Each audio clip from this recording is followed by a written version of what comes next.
works alone, his hands defiling the bodies of the dead in his thirst for knowledge and power.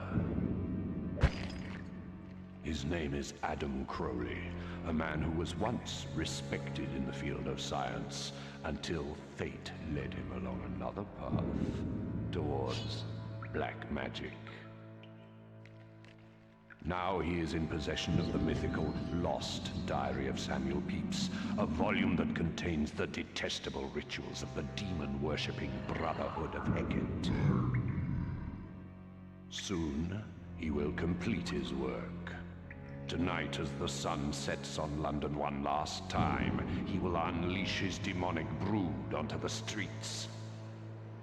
And should no one stop him, this city will be consumed by a horde of nightmare creatures.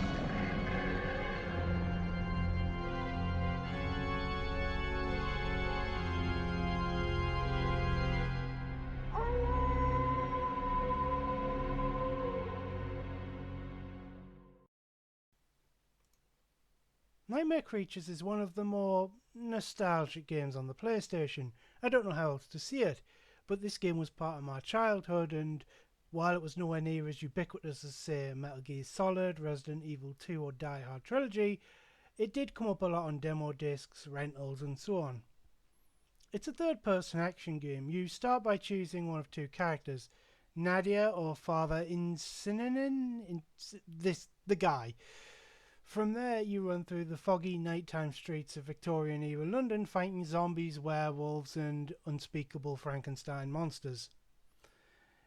If there's a setting inherently more creepy than Victorian England at night, I don't know what it is. The game realises it brilliantly. The graphics are great, with monsters having long claws, large teeth, and disfigured faces.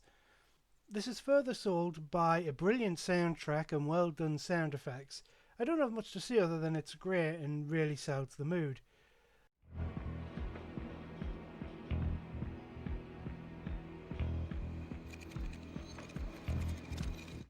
There's also a wide variety of items to use. Blowing the head off a werewolf isn't efficient, but it's fun. There's dynamite, a multi-barrel gun that attacks all around you, and a poison gas that makes monsters confused. At least when it works. Sometimes the items are inconsistent. The controls are stiff, with combo timings being needlessly difficult. Simple combos like XXX square square are easy to do via mashing, but more complex combos only work when they feel like it, which is not very often. You want these advanced moves though, since they tend to be the ones that sever limbs. It's satisfying sprinting up to a tough enemy, slicing it into tiny pieces and then moving on without breaking stride.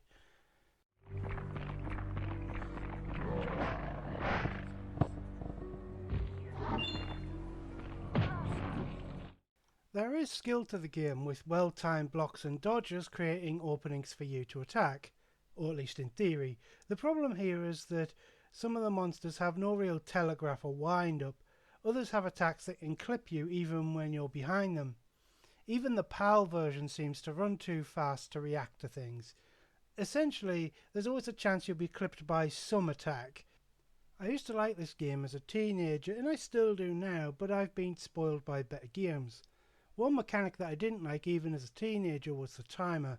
On the left is a blue bar that goes down when you're out of combat and refills when you kill an enemy. If it runs out, your health starts to drain. This means you can't really explore or enjoy the atmosphere. Getting lost can be a death sentence in this game, and it changes monsters from scary abominations into lifesavers. Another problem I discovered when playing the game for this review is that there's an abundance of fire later on in the game.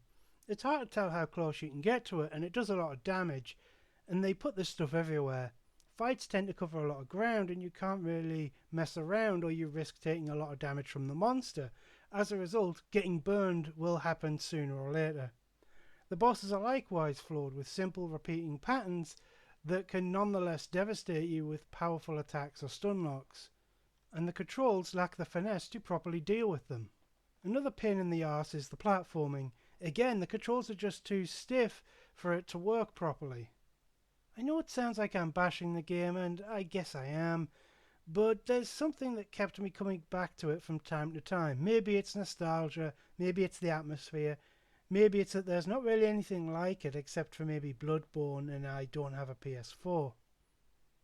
With all the remakes, reboots, and HD re releases of 90s games these days, and with the popularity of high skilled third person action games in the wake of Dark Souls, I think Nightmare Creatures is one of the few games that could genuinely benefit from a sequel or remake. Imagine a game like The Surge, Code Vein, or Dark Souls, where you're running around the gothic streets of Victorian era London, hunting monsters, chopping off their limbs, and collecting the blood to buy and upgrade various items and gadgets.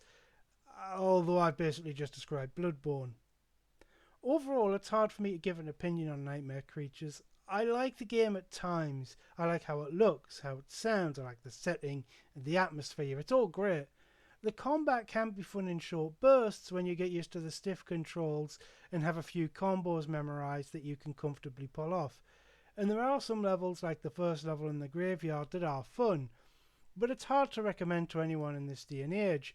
The combat is just too fast and too random to really stick, especially when fighting multiple enemies. Add in the annoying timer and the game just becomes too frustrating to bother with.